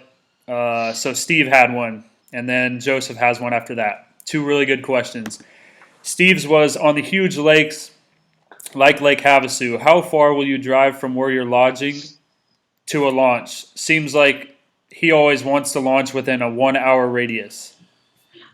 And that was something that I was going to kind of get into later, but we could kind of talk about it now, about how important it is to, where you're actually staying on these lakes, and how much of a factor does that go in for your planning? So it absolutely does. In a perfect world, if I can be somewhat close to where I'm thinking I'm going to launch, that's where I'm going to go. But then again, dude, you get on the water and, hey, what do you know? You suck. And you didn't find fish in that spot A or spot B. I don't care. We're already not going to sleep the night before the tournament. Yep. We're already going to get up extremely early that morning because of not sleeping. So I don't know if I'd put a limit on the time. I think an hour is reasonable, 100%, Steve. But I was absolutely considering Roosevelt because we were staying at that campsite that was on the southern side, southwest side of the lake. Yep. I was 100% considering, when I was doing all of my pre-planning, on driving all the way around the north end of the lake and parking on the one launch on that north shore. And that would have been about a 45-minute drive. That didn't faze me as far as planning. It just kind of depends on how your pre-fishing goes. Yeah, and I mean, the whole checking in process is going to have a little bit of play on that as well, at least for me. Yeah. How cell phone service? We didn't talk about that. Yep. We can talk about that on the lake as well. Thank gosh KBF has started to do 90 minutes after lines out instead of the hour. They're giving us that extra 30. For everybody that actually knows me, I take forever loading up my stuff. So for me, that 90 minutes, from 60 minutes to 90 minutes for me was huge because I've got a lot of rods, like Aaron talked about, and I'm just slow at loading my gear. I don't have good wheels, so sometimes I got to carry my kayak, and my kayak isn't the lightest kayak in the world. So that extra 30 minutes is big, and that's kind of given me more range on where I'll drive to. And sometimes the check-in is, hey, just a phone call or a text or a Facebook message, and then other times it's, hey, you got to sign in at this spot. And you got to factor in fudge factors like, how's the traffic going to be? I know at the National Championship in Shreveport, me and Mark Chrisman ran into a train crossing, and it almost disqualified our day because a train went across, and we were stuck there waiting for this train, and it kept going for miles. And it's something that we're not used to out here, and it's like, how do you prepare for something like that? Yeah. So, I mean, that was real close. I don't know if Mark's watching, but, man, we were stressing out. Like, we were stuck, Yep. And there was nothing that we could do about it. And that kind of opened my eyes to, like, man, we might have to start planning a lot more fudge factor time into getting back. Yeah, I absolutely agree. Before we move on to the second question, I just want to go right back to jacking other people's fish. Like, that is absolutely part of it. But really the real part of going to other places on that lake, if I feel like I have a spot dialed in, is to really build confidence. I feel like if I go out and I have a day of catching fish in another similar area, that when tournament starts, man, dude, I feel good. We're going to go catch them. Yeah. So that's the primary thing. The secondary thing is also jacking dudes' fish. Yeah. Um, And I mean, it sounds cutthroat. Go ahead, keep going, or you can keep going, or I'll save the question, or you could I'll hit you cell with the question phones. now. Cell Okay. phones for developing that plan. I do have that written in here as well. Like that is 100% part of your pre-fishing because you don't necessarily know what your coverage is going to be until you actually get to that location. So when you were pre-fishing on these bigger tournaments, on these big ass lakes that are out in the middle of nowhere out here in the West, there's not a lot of cell coverage, especially if you have Sprint, which sucks like I do. You have to factor that into your pre-fishing times. And like even at San Vicente for me, like there's one spot on the middle of the lake on the east side of the island that I actually get 2 bars and could upload a fish if I needed to. Otherwise, I have to launch, recover, drive down the hill, and then go upload my fish. So all of those timelines come into play. I got to think about all of that kind of stuff when I'm doing my pre-fishing Yep. for when my recovery time is, and really dig into what those rules are to make sure that I, A, get my fish uploaded, and B, get back to the launch on time to sign in. Yeah, definitely look at the rules because lately KBF's been doing a 30-minute post lines out of water where you could upload your fish. Yep. And at Folsom, I had 4 fish, and I hadn't uploaded them yet. And I spent the last 10 minutes of the tournament over a giant school trying to get fish number 5, but instead I was too busy trying to upload a fish my 4 fish the entire time. And I later found out after that was over that we still had an extra 30 minutes after the tournament was over to do that. So I wasted that final 10 minutes where a 12-inch fish would have got me in the top 3 of that tournament, one more 12-inch fish, and I was over a bunch of fish. So that hurt, and that was something that if I would have just read the rules, because KBF changes every year, and that's my downfall is I kind of skim over the rules, but I missed that one. And, Yep. of course I'm going to say that I would have caught a fish in that 10 minutes, but Yeah, of course you would. I had been on that school With for a like drop shot. 2 hours, and they were dead, and they didn't want anything anymore. Yeah. So that was the last throw out thing. Was there another question? Yep. Okay, so this is from Joseph. He says, fish some parts of the lake and throw lots of different baits, or fish many parts of the lakes with just a few baits. I already know my answer.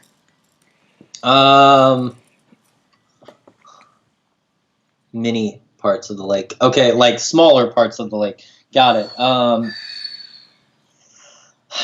Man, I'm probably going to fish less amount of baits, but I am going to try to have a reaction bait, a finesse bait, and like a bigger worm or jig. Probably 2 or 3 things that I have confidence in, and probably really work an area because I did all of this work to get there as my probably 1, 2, or 3. If I'm seeing any kind of life, I'm going to be kind of committed at that point to really trying to figure that out. And really trying to figure that out might only equate into 4 or 5 hours, but I'm going to probably focus on that more. Yeah. If I had to choose one. I had a feeling that's where you would go. And I'm opposite because for me, I paddle again, so I feel like I can't really cover as much water as a lot of people can. It's going to take me longer. So for me, I will break down a certain area in my mind that I think fish should be there for whatever reason, and I will throw, like Aaron said, I think 13 rods at my last tournament was what I had. I threw all 13 baits, and I gave them all time.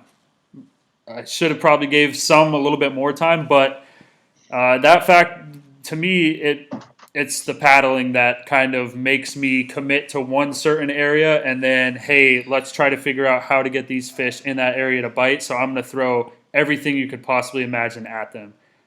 If I had a bow mount trolling motor, which hopefully in the near future I have, I think things might change a little bit. But I do like to, guys talk about eliminating water. For me, I like to eliminate baits, and that's something that I think about a lot.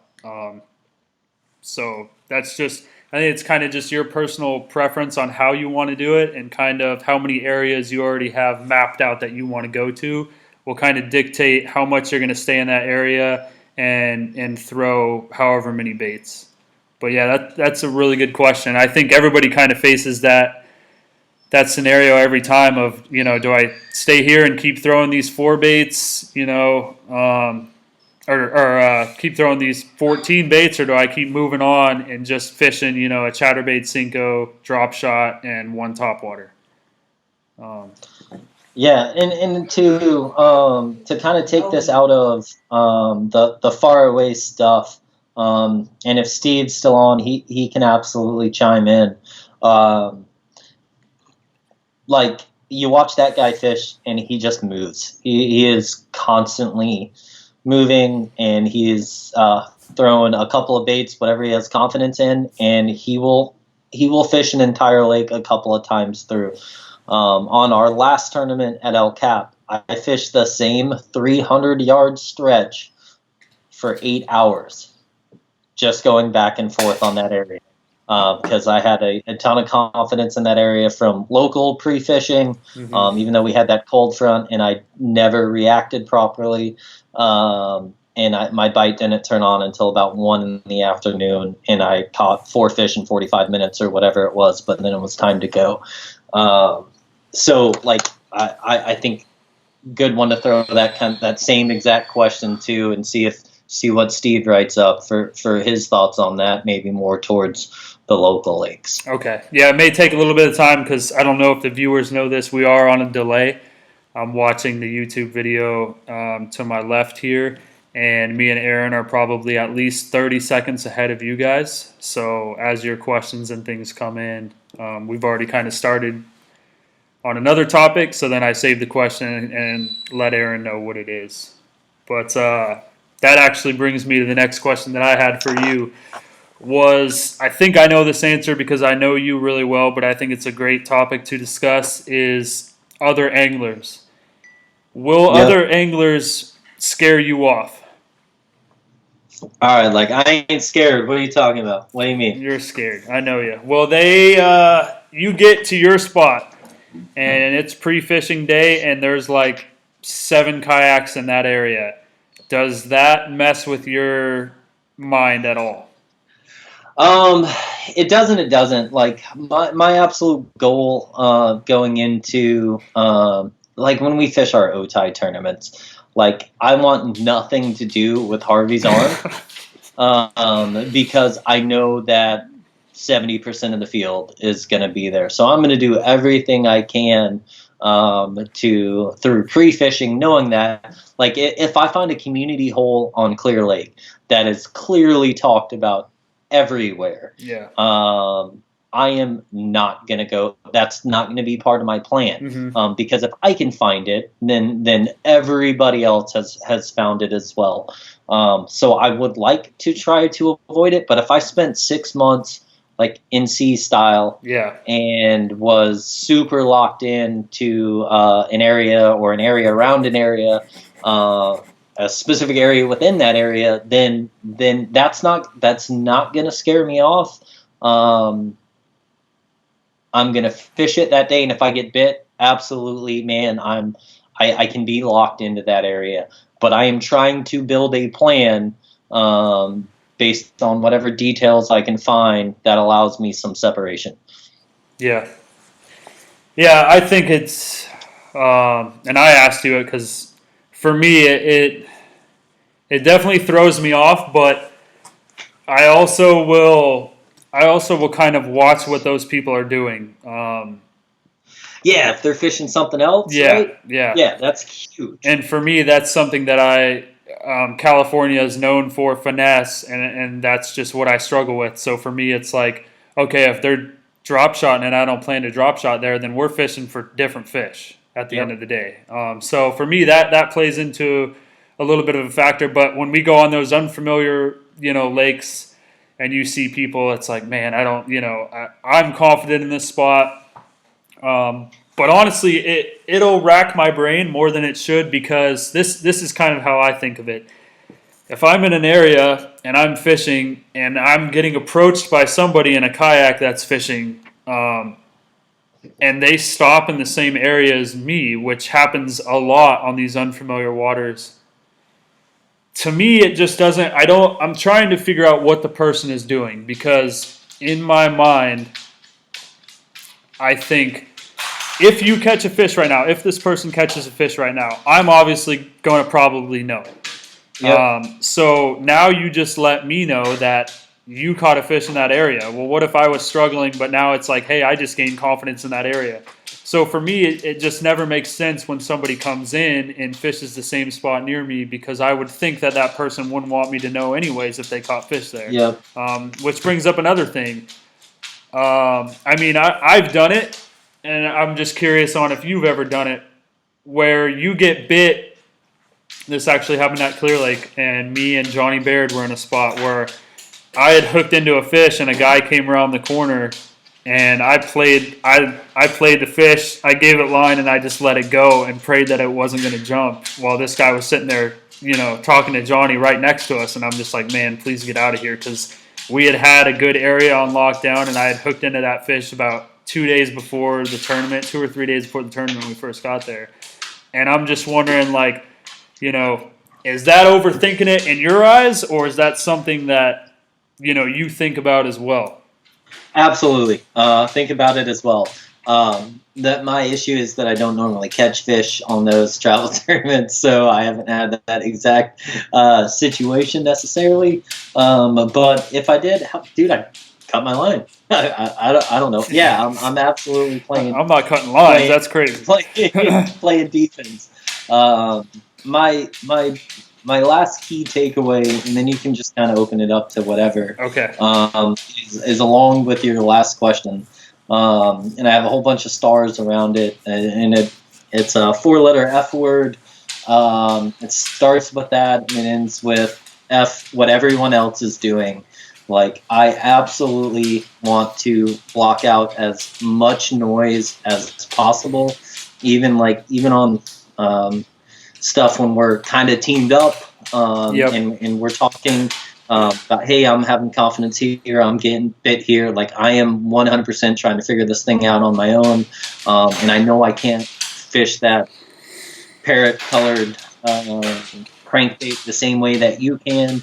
And I'm like, okay, but I have this similar.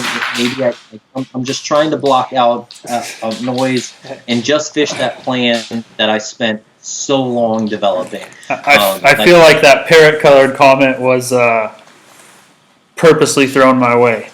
Yeah, absolutely. We've talked about it before. I mean, like, you guys, Ryan, and the NC just completely struggling. Personally, like, man, I'm gonna figure this shit out on my own. Yeah. I didn't, but I have nobody to blame for it at the end of the day. Exactly. But myself. Like, it was something that I did and I willingly chose to do or not to do. So, like, doc talk, all of that type of stuff, like, it's good, it's healthy, maybe it helps develop some confidence in some people, but I absolutely try to avoid it, because I don't want to mess with my psyche going into something that I may or may not have confidence in. Yeah. And that is one thing that, knowing Aaron as long as I've known him, that is, like, one of the most impressive things for me, looking at the way that, he is. For those of you that don't know the story that we're kind of talking about, at Havasu, I had found a good amount of fish, and I called him over and tried to put him on the fish, and he did not want to participate in basically catching a fish on every single cast with a bait with a bait that I was going to let him use. And to me it was like, hey, for those people that were there, Steve was there, he knows how windy it was. It was a miserable day of fishing. It was awful. We had all made the drive. It was terrible. Until I found the school that I had been looking for, it was horrible. And I was trying to help him out, but he was so stubborn that he wouldn't take the bait, and he wouldn't fish the school with me where there was plenty of room to do it and probably cash a check. And he didn't do it. And that's just something that, that's the way he's always been. And, it's impressive to see, even at the national championship in Louisiana, his pre-fishing, if I remember correctly, your pre-fishing went horrible at the NC. Yep. And me and Mark I had caught one fish in 3.5 days. Yeah, and me and Mark had found an area and a pattern where we were doing really well, and we were offering Aaron this spot with this pattern, and he was not taking it from us. And then we go out, and I don't remember who did better between me and you. Mark did really well. Mark caught a limit day one. I only caught 3 day one. But that's something that I've always respected with Aaron, was that he wants to do things his own way. Can they see? Yes, they could see. Oh. Yeah. Thanks, wife. That's the prettiest thing we've seen on the screen all Hi, night. buddy. I don't think he's comfortable. He's comfortable. Right. So, that's something that some people will do, but I don't think a lot of people would do it. I think people would say they would do it. He definitely fishes his own plan. He doesn't matter, how well he's done. He sticks to his plan, which is impressive. Definitely gains a lot of respect in my eyes, for sure. He wants to earn it his own way, and some people aren't like that. One other thing on that, dude, I appreciate it. I don't want to take your fish away too. Like you figured something out, and that's important. And if I am gonna go over there and fish in that area, I take one fish from you. That could, especially Mark was rolling.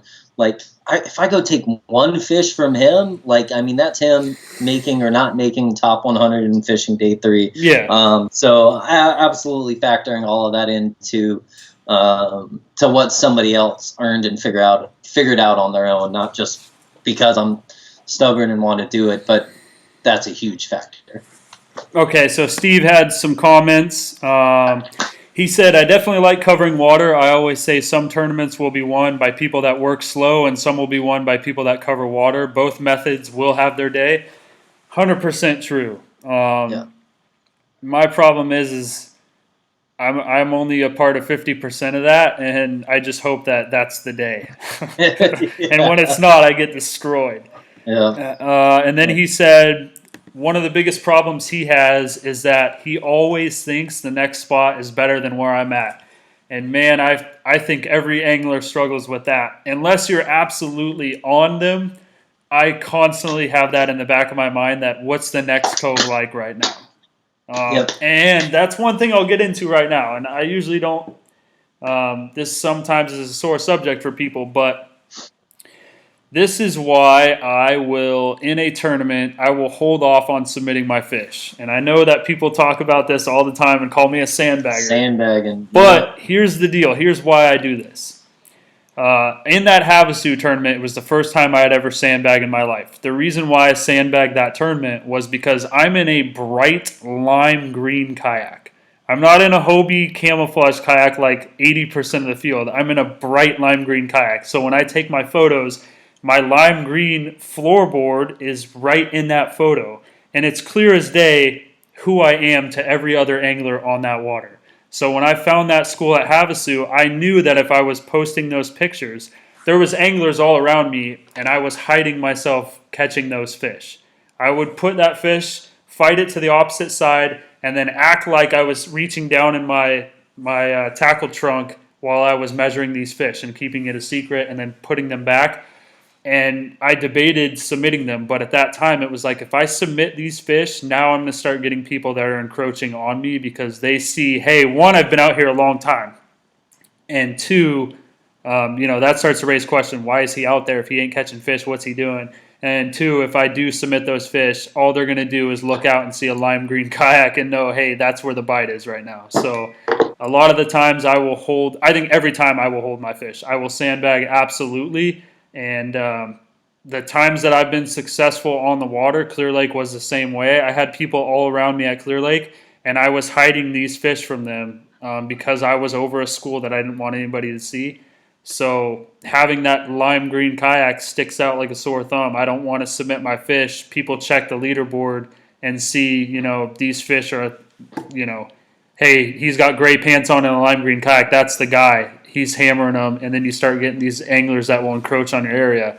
And for me, it's just not worth it. So, and then another thing is, usually I'm over at school, so I want to get my line back in the water as fast as possible, and dealing with my phone is not something that I want to do at all at that time. So. Yeah. So me and Matt have talked about this a lot. I think he has one of the healthiest level of paranoia when it comes to fishing tournaments. Absolutely. But I've absolutely seen and read about multiple instances of guys encroaching on other dudes in the bigger tournaments. Most of them are out east. With the bigger name guys and stuff, where that is absolutely happening. Most of our smaller stuff, no, it's not necessarily. But is it something to be thinking about and concerned with? Absolutely. And I give him shit about it, but I think it makes sense as well. I'm extremely paranoid, 100%, and that's why I do it. But I got a pretty funny story to tell you real quick. National Championship, Kentucky Lake. Me and Drew Riddle, my buddy, launched at a spot. Now this was 500 plus anglers, and actually no, it was like 700 plus. That was the big one. I Yeah, think. it was 700 plus. I launched at a blind launch because we couldn't find anything that made us feel confident pre-fishing. We're sitting there an hour before we're allowed to get on the water, and no person is at our launch. Not a single kayaker out of 700 is at the same launch as us. So obviously, number one, I either pick. I either am going to hit him here and no one else is going to know about it, or I'm going to do what I think I'm going to do and I'm going to blank here, and it's the worst spot ever that no one's here for. Not even 5 minutes after talking about that, Ron Champion, and for those of you guys that don't know Ron Champion, you've probably heard his name recently, but arguably one of the best kayak fishermen, out there. Say what you say, that guy's got results. His wrapped truck comes pulling into the parking lot that I was parked at with nobody else there. And I was like, oh my gosh, because he's a Kentucky Lake hammer. So me and Drew Riddle were in his car with the heater on because it was like 30 degrees out there and it snowed the day before. We're sitting there hooting, hollering, high-fiving, talking about how we're going to be up on stage with Ron Champion holding giant checks. Well... You texted me, just to go back and to cut in. You texted me in that morning, which was East Coast time, which was way before I was even awake. Holy F, Ron Champion just pulled into our launch spot.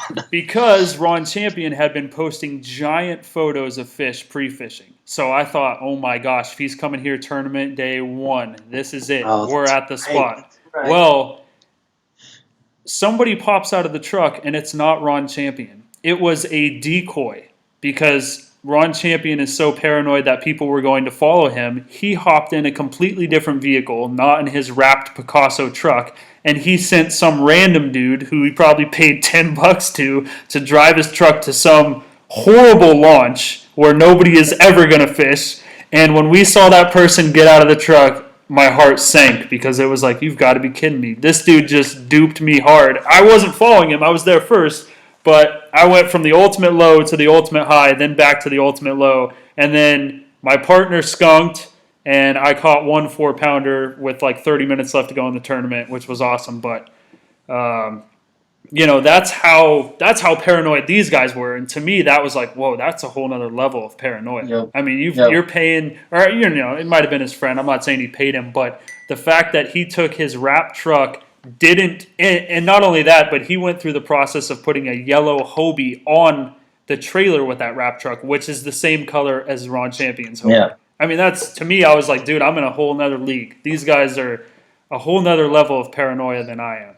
Yeah, I don't know if people are still actually on this thing. I can't see the comments or the YouTube thing. 7 people. Okay, and if this is just rambling, then please stop me. But if you remember day 1 of the NC, my first spot on Cross Lake, I pulled in there.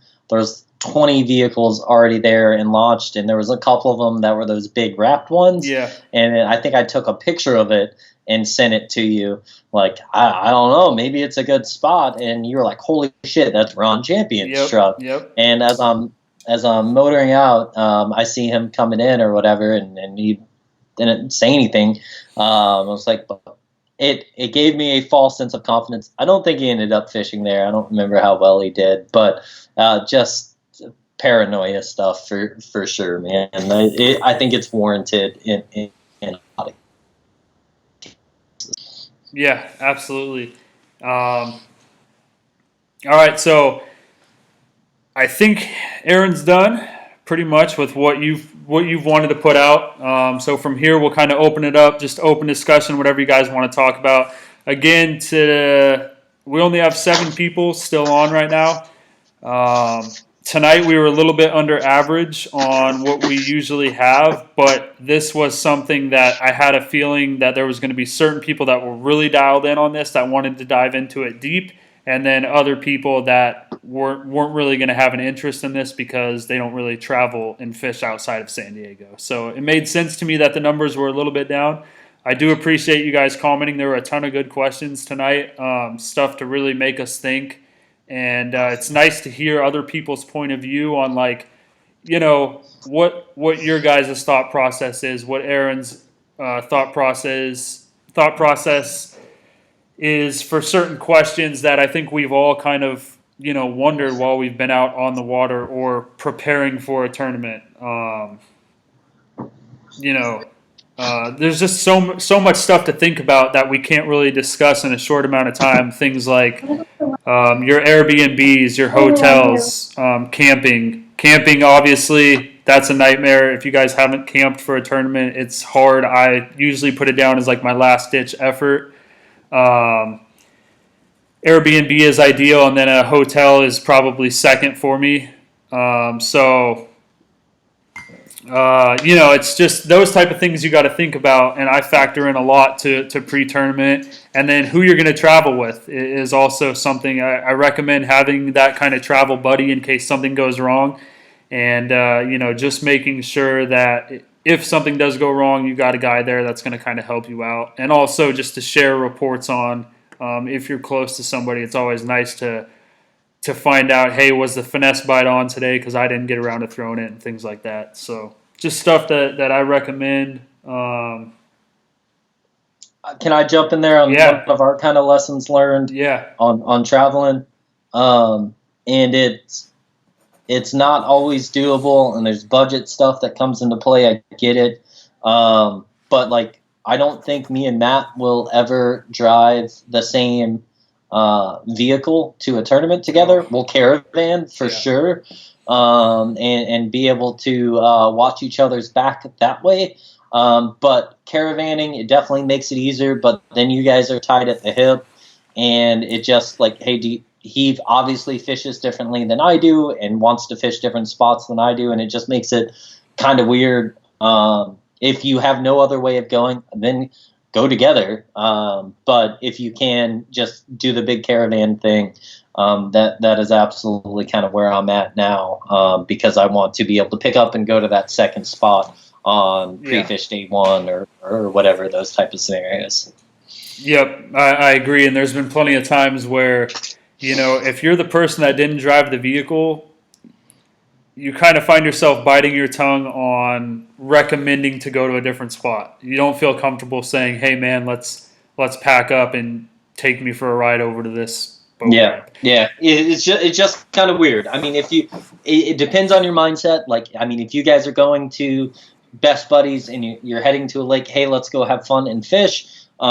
Cool, makes sense. If you get hyper competitive and stupid like us, then it kind of makes sense to just drive separate vehicles. Yeah, and that's another thing. You don't have to be crazy competitive at these tournaments. I think there's a group of us that take these really serious, and then there's a group of guys that just want to go have fun and have a good time. Yeah. Throw back some beers and go meet up with guys from NorCal and other states.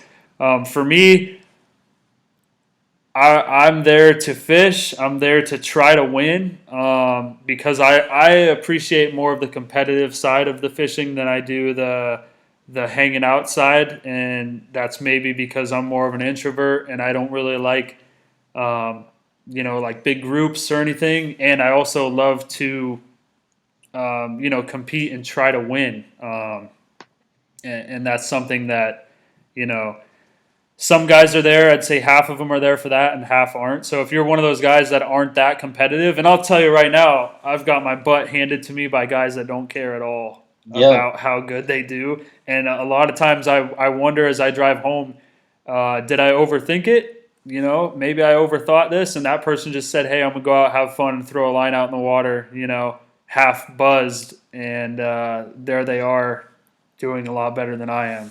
Getting a check. Yeah. Well, Some other stuff that I wrote down for my own tournament prep was the species of bass can play a role in the way that I'll fish a lake. The main species. So, for instance, like when you're going to Berryessa or Comanche, you're now fishing for spotted bass, and that's something up or down south that we don't have here. So they're going to chase different baits. They're going to bite a little bit different, and they're going to act a little bit different. They're also going to fight a lot harder. For the guys that went out to New Maloney's, I think you guys experienced that. Those spots fight really hard, and they do not. They don't ever give up. Even when you got them on the board, they're extremely hard to hold down. So for me, I look into what the main species of fish is. Are the smallmouth winning the tournaments out there?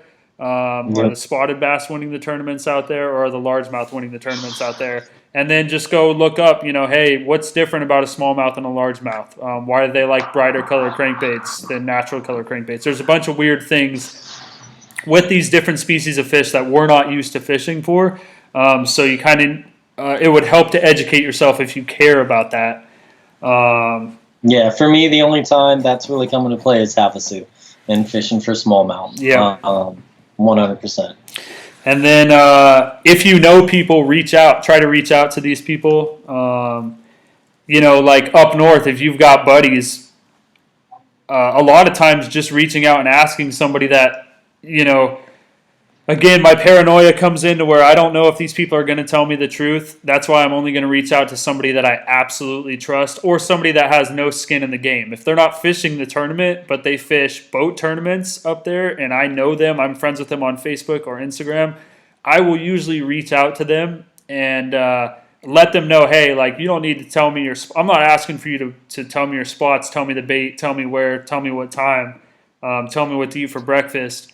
And I'm not going to be offended if they don't tell me a thing at all, which some haven't. Yeah. But you never know. Sometimes these people can recommend areas or tell you, certain things that you would have never found out without them. And that's helped a few times. Yeah, concur. Absolutely. I don't know anybody up there, so I don't got anybody to ask or at any of these other lakes. But absolutely, if you have somebody you trust, reach out. Another thing that Aaron talked about was, recording kind of what you've done, whether that's pre-fishing and stuff. One thing you guys can look into to help you with that is that Angler app. I don't know if you guys have seen me have that little button on my hat. Go on Tackle Warehouse, type in Angler. It's spelt wrong. I'll put it in the comments. It's ANGLR. They have a little button that you push that's Bluetooth on your phone, and it'll kind of track where you fished on the lake and everywhere that you went on the lake, and then you push that button and it'll let you record either one, a GPS marking, or two, a fish. So that's helped me a lot of where it's like, hey, I'm getting bit in these certain areas, or, you go back and you look and it's like, man, every single time I hit a secondary point, I was getting bit. You look at that stuff and then you go and you can adjust your plan on the fly with that Angler app. It's only like $30. Some people have had bad reviews, but for me, it's always helped me out. I enjoyed it a lot for sure.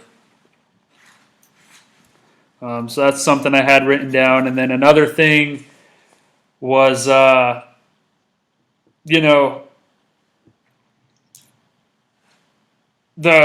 one thing that I want to talk about just by watching MLF and kind of experiencing with myself is the home lake curse. I have like this home lake curse at Lower Otay where it's the closest lake to my house, and my 2 tournaments there have been horrible. And that's the big tournament that comes out here with KBF.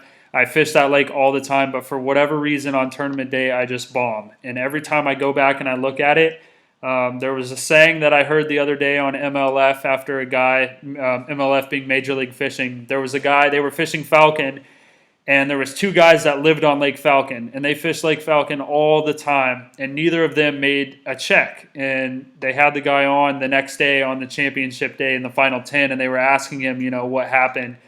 And he said, the home lake curse is real. One, you put a lot of pressure on yourself, which is absolutely true. When I go to these farther tournaments up north or, out east or whatever, I kind of just am like, hey, we'll see what happens. But when it's a home lake tournament, you kind of want to defend that home lake of yours, whether that be from the other locals out here or just for me, it's more about other states.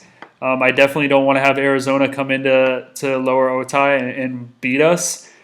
So I feel like, I have to do well to represent well for SoCal Kayak Anglers, and that puts a lot of extra pressure. But one thing that the guy said was, don't try to fish yesterday, fish the now.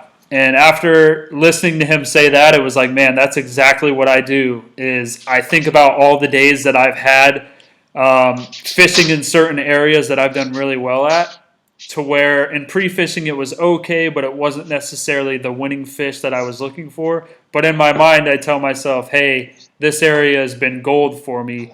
Let's fish this area to death. And then come tournament day, it just isn't happening. And I'm trying to force feed fish that may not even be there, or if they're there, they don't want what I'm throwing. And I'm literally just thinking, well, I know this place is going to catch fire because of all the good days I've had here. That was a perfect example of, don't try to fish yesterday, fish the now. And he talked about how he had certain coves where it was always good luck for him. Pre-fishing, it was a little bit dead there, but he just figured it would turn on because he knew that lake so well. The average angler that's not their home lake, they're out of there after about 2 hours or an hour, and he stayed there the whole time and didn't cash a check on his home lake. And I feel like that was a good lesson that I learned, that I kind of wrote down, that may or may not help you guys, but definitely something that I took from it was, fish the now and don't get caught up in your past. Yeah, the way I've heard that one described is fishing memories, and vice fishing the conditions. Yeah. And not like a pound in my chest thing, but that was absolutely El Cap a month ago, 2 months ago, whenever the hell that was. I was 100% fishing memories and did not change to the conditions of a cold front the night before. Yeah. One thing that I'm kind of proud of, over the last 2 seasons that I fished and going into 3 seasons ago for our local lakes, I caught a limit at every single tournament. El Cap was the first tournament in now a period of time of 2.5, almost 3 years for our local tournaments that I didn't put a limit on the board. Yeah. And it was because I did not adjust at all. And that's a local lake thing. That's kind of different than the topic that we had going on this evening. But fishing memories, man, it bites you in the ass. So you figure out how not to do that, please let me know. Yeah, it's something that I got to work on this year if we ever get to have this Otay tournament, because obviously what I'm doing hasn't been working for me. Yeah. We still got 5 guys watching. What about you? You guys are awesome. Does anybody have any questions? Obviously, it's 10:30 at night. Like I said, it's the 3rd week we've done this. I'll stay on until everybody leaves. I love talking fishing. So let me know if you guys have any questions. Again, I should have said this earlier, but sponsors, guys, help the sponsors out for sure. They're going to need our help right now. They're all struggling just like everybody is. If you don't know who our sponsors are, it's up above in between our 2 big old heads, and then on the SoCal Kayak Anglers page, it is the cover photo, so you guys can check that out. Make sure and help those guys out if you can. And then next week we're going to keep rolling with this on Fridays at 8 o'clock. Feel free again to add options. We added 2 new options to this this week's, and both those two options were the leaders for votes: finesse fishing and this one, tournament prep.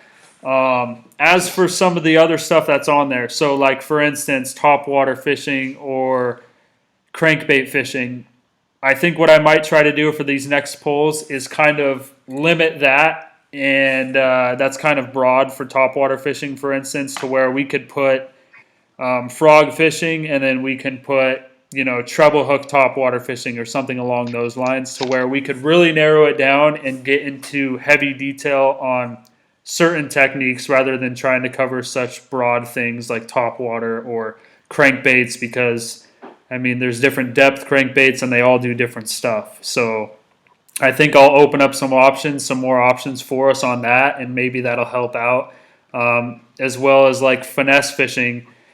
Thanks, Steve and Yak Bassin. I appreciate it for tuning in all the way. You guys are rock stars. But again, for finesse fishing, I mean, do we want to put it as drop shotting, or do we want to put it as Ned rig, or do we want to put it as shaky head? I mean, we'll see. I feel like I think the voters they'll kind of let it know. I mean, maybe put them up as two separate things. Maybe do one for finesse fishing, and that's kind of in parentheses 4 or 5 different things, and then maybe just do one under, see if it gets any votes for just drop shotting. Okay.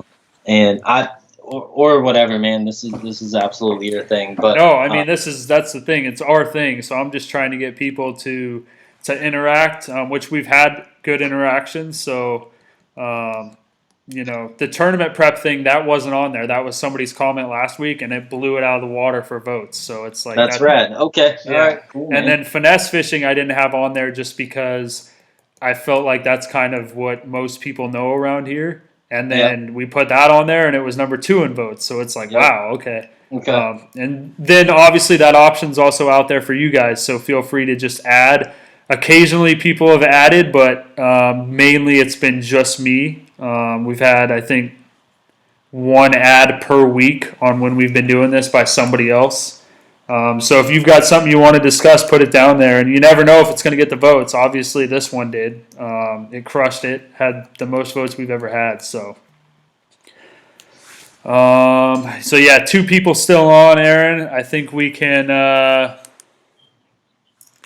think we could probably start wrapping it up. I'm getting Facebook messages right now. Okay. So Mike Stames, I don't know if you're still watching. I just read your message. He says that he sees 8 that were watching. He just left. He can't see how to post a question anywhere. Do you need to approve everyone watching, or do we need to be subscribed? No, Mike. You don't need to be subscribed to my channel at all to comment. It should be at I believe it's at the side. If you guys, sometimes you have to like turn it on though. If you guys can help Mike out, because I don't have it pulled up right now. I don't have the YouTube pulled up. We have a different thing called Ecamm Live, obviously, with the trademark down there. But if you guys can help Mike out, and if not, Mike, for next week, I'll for sure help you out on that. I appreciate you watching. I'm sorry if we missed any questions. But if once we sign off tonight, this will be a public video for anybody, and then you could write in just the main comments, any questions that you have. But that's a bummer because I know Mike would have had some great questions for us. But I think that's pretty much it. I think this is a good time to wrap it up. It's 10:30 at night, and there's not many people left on. Again, I appreciate you guys tuning in. I want to thank Aaron for coming on here. If you guys heard tonight how much he prepares for a tournament, then I'm sure he prepared a lot more than he's telling me for this. So we appreciate you, preparing and helping us out, talking tournament prep. It's obviously a big topic of discussion and something that a lot of people don't really want to tell, certain things. So, everything you said was appreciated. And hopefully everybody learned something. Again, make sure to vote for next week's. Make sure to message me if there's something that you guys want to talk about that you feel confident in. It's not so bad. Aaron did it. Mark did it. Both of them were hesitant to do it, but I don't think it was that bad. Not at all, man. Way cooler than I thought. I'm just so surprised you still got two dudes listen to us ramble on. Thank you so much for doing this. I think this is so healthy for all of us right now. Yeah, man. Yeah, I'm bored, so let's figure something out. So, Yep. Again, I appreciate you guys tuning in. We're going to let everybody out of here, and we will see you guys back next week. Later, guys. Later.